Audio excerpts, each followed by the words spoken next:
په ګرد دنیا کې ورسې وګورئ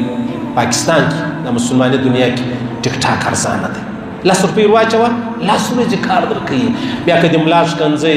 د قوم ملکو خانو سردار د شکنځئ د چا لور د بې عزته کوله دا تا ته په دغه 10 روپۍ کې دررسېږي موږ یې په دې شیانو اخته کړو موږ یې په فیسبوک باندې اخته کړلو موږ یې په کورنۍ بدۍ باندې اخته کړلو ورسې وګورئ څونه خانان ملکان دي څومره اسلحه و ډلې ورته پراته ده دا د چا دپاره دا د خپل مسلمان ورور دپاره ده صحیح سلو موږ یې په دې اخته کړو اصله یې راکړله که چا دا درته ویل دا وه که دا چا اخته کړي یو دا زمینه راته برابره کړه ماحول یې راته برابر کړي موږ یې په دې مسلو اخته کړو ورسې وګورئ د دې قومو څو بدۍ پرتې دي یو قوم دی د 5 قومو سره په یخ وخت بدي چې دغه روانه ده بیا د مړو شمار یې کېدلی نه سي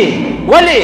پاجدا د مشته دغه لاره ډېره اسانه کړله وړه به نه دوا به نه سکول به نه کتاب به نه قلم به نه اسلحه لري